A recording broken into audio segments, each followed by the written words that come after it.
Right, good afternoon, everyone.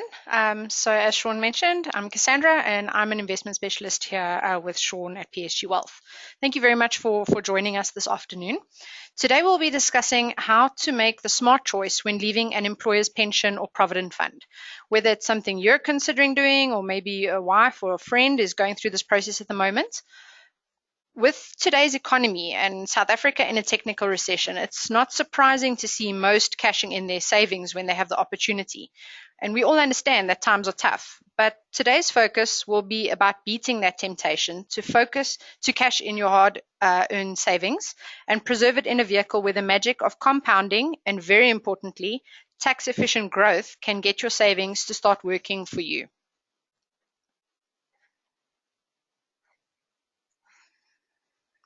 So I'm the type of person that prefers to always carry a little bit of cash with me, and the amount of loose change I was gathering was starting to take up all the space in my purse. Each time I went to the grocery store or stopped at the garage for a coffee or bought lunch at work, the change would find its way into that little pouch in my purse until it would get completely full and I would need to empty it out. So I started emptying all these coins into a jar at home. And the only time I would think about the jar is when the purse got full again and I would need to go empty it out into this jar. After doing this for a while, I realized that those rands and cents were starting to add up to a rather pretty sum, and I found myself guessing and wondering how much could it possibly add up to and what I could eventually buy myself with the sum. After a while, it started getting tempting to just grab a few rands out of the jar to pick up a coffee on my way to work or buy myself something small, but I would pause and have to remind myself, hang on, what about the goal I had set my sight on for the bigger item I wanted to buy? So, why is this relevant for today's webinar? Well, not only because we are talking about saving making a lot of sense, and that is essentially what I've been doing, saving my cents, but because I think most of us can relate to the difficulty of putting the money away and saving for a happy retirement, but being tempted along the way to access that money for other things as life goes on, whether it's a car, a house, or family expenses. So let's get started with our discussion for today and how we at PSG Wealth can help you at this stage in your goal towards a happy retirement. Let's consider a client who is currently employed at Company A and contributing a percentage of their salary to the Company A pension or provident fund. After finding a better career opportunity, our client decides to resign from Company A and is then employed by Company Z and now starts contributing a percentage of their salary towards Company Z's pension or provident fund. If you are in this position, you now have a decision to make regarding the funds that you managed to save up in Company A's pension or provident fund. Do I preserve these funds or do I take the cash? This could be a point where temptation kicks in for us to dig our hands into that cents jar and take some or all of the money to spend on that holiday or that car you've had your eye on. When making this decision, there are a few things I would recommend you consider. Tax. If you preserve your funds, you do not pay tax and have the full amount available to continue growing for you. If you request the funds to be paid out to you, however, a tax directive will need to be applied for with SARS and tax deducted from the amount and the balance paid to you. As per the withdrawal benefit tables from SARS, only 25,000 Rand is taxed at 0%. So think about your retirement. Keep in mind the bigger picture and what these funds were being saved for in the first place. Your future and your happy retirement. If you access and spend your savings, you'll need to start from scratch and will now have less money and less time to grow for you in the time for your retirement, thereby limiting your options at retirement. Here are some of the key features of preservation funds that you need to know.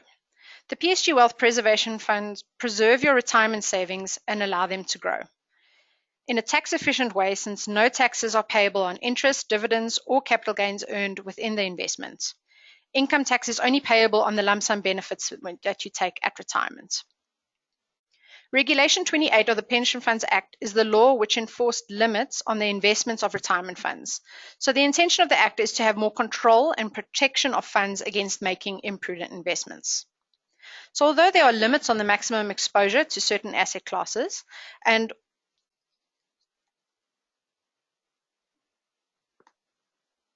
although we have indicators of the Regulation 28 compliant unit trust funds available for you, there is still the flexibility in creating your own portfolio allocation to accommodate your risk appetite and which gives you the control of your investment outcome, as long as your overall asset allocation is compliant to the Regulation 28 limits.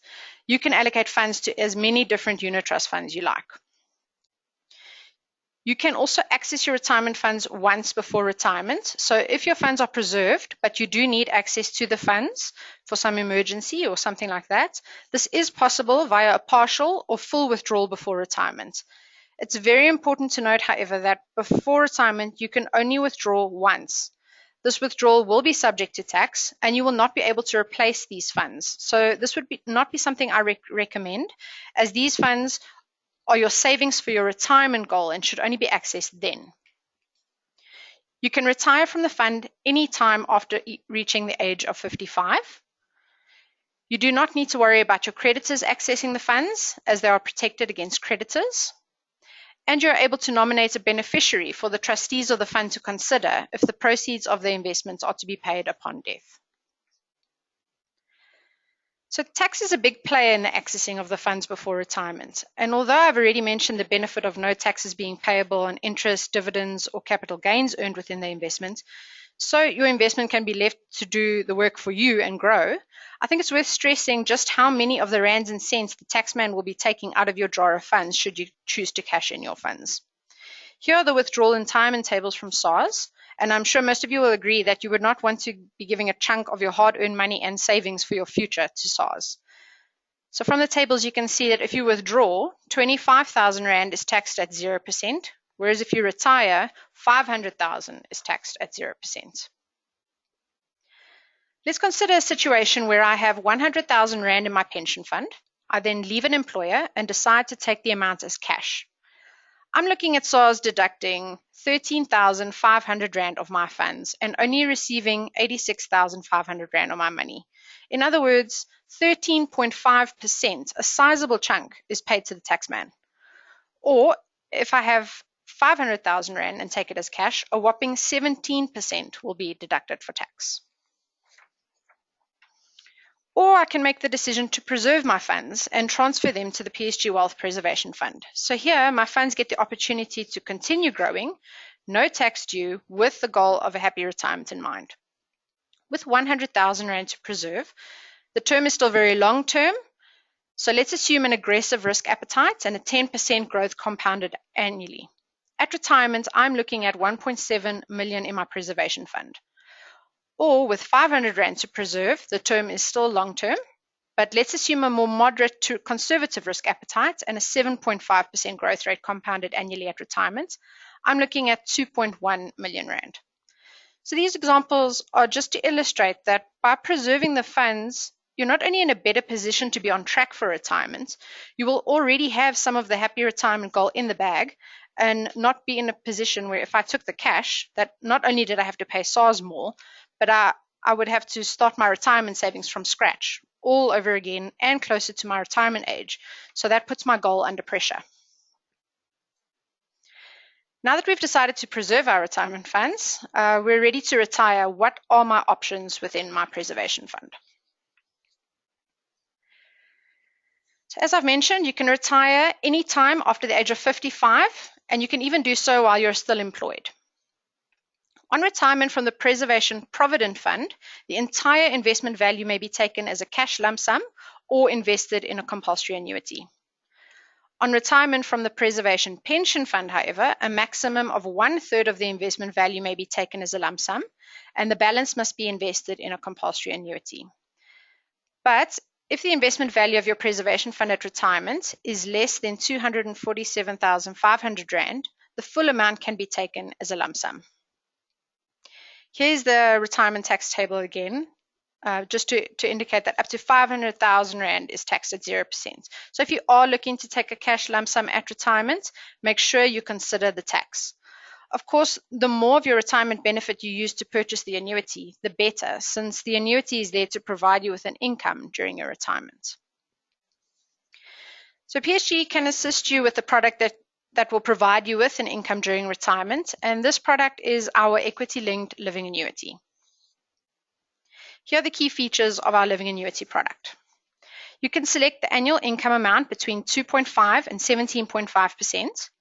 It's very important to note here that the annuity amount is not guaranteed, but is dependent on the performance of the underlying instruments you are invested in, which is a range of unit trust funds we have on our platform, and the same instruments you would have been invested in within your preservation fund. The main difference here is you are not restricted to the asset allocation limitations of Regulation 28. So there's flexibility in the choice of underlying instruments and the income. In terms of tax, there are no taxes payable on interest, dividends, or capital gains earned from the underlying instruments of the investment. And the income tax is deducted for the level of income you select and paid over to SARS on your behalf. You can only change the level of income you receive on the anniversary of your investment. Again, you need not worry about creditors accessing the funds as they're protected against creditors. And you're able to nominate a beneficiary for the proceeds of the investment to be paid upon death. Your beneficiary can actually choose to receive a lump sum, or they can remain invested in the living annuity and receive an ongoing income, or they can even choose a combination of the two, obviously all subject to tax. If you, however, decide to nominate your estate as the beneficiary, your investment will then be paid over to the estate subject to tax. So remember, the living annuity is aimed to provide you with an income throughout your happy retirement. So it's important that you select an income level and the underlying instruments that are prudent so as not to deplete your funds or take on too much risk and lose your capital. That's it for this afternoon, guys. So I'm just going to have a look and see if there are any questions here that anybody needs answered. But in the interim, here's our contact details. You can give us a call or pop us an email. We're here to assist you with any queries you have on our preservation fund or our living annuity, and we can help you. Let's have a look here for some questions. Okay, Stephen, is there a Regulation 28 compliant fund you can recommend for me? I still have 26 years to preserve my funds before retirement. Stephen, thank you so much for your question. Yes, there's definitely Regulation 28 compliant funds that we can recommend. It will, however, depend on your risk profile. So if we're looking, one of the funds that is Regulation 28 compliant that we have available is our PSG Balanced Fund. So here the objective is a little bit more for long-term capital growth. So this will again depend on your risk profile. For this specific balanced fund, I'd say it's more moderate to high risk profile since it has up to 75% equity exposure. But if you're looking for a balanced, diversified portfolio, you might want to consider the PSG Balanced Fund. Also, our PSG Stable Fund is also Regulation 28 compliant, and this one would be more maybe for the moderate to lower risk appetite, since it has only up to about, I think, 40% equity exposure within that fund. So it will really depend on your risk appetite there, Stephen. And also, just want to mention that on our platform, should you choose to invest in the PSG unit trust funds, the ongoing administration fee per annum is only 0.2%, whereas if you were to invest in any of the other unit trust funds we have on our platform, it's 0.5%. So just also keep that in mind. But if you have any other specific funds that you want information on, give us a shout, and we can always send you further information or direct you to where you can get that further information in order to make an informed decision.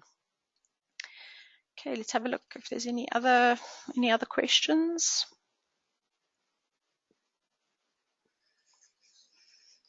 Okay, Jacques. I've preserved my funds from leaving my first job 5 years ago and now changed jobs again. Can I add the funds I want to preserve now to the existing preservation fund I have? That's a great question, Jacques. On our platform, we'd open up a new preservation fund for you. Remember, you also have that option to access your preservation fund. You have access to one withdrawal before retirement. So remember, if you're combining them, you're sort of taking away that one option on the second portion of the funds that you're preserving. So it'll probably be best to keep it separate so that you're still giving yourself those two options on the two separate draws, if you will, of money that you're collecting. So it will be kept separate on our platform. Okay, great. So if there are any questions, guys, please give us a call or pop me a mail. Here's our details here on the screen. So we're happy to assist you. But again, just want to thank you all for joining us this afternoon. And we look forward to hearing from you.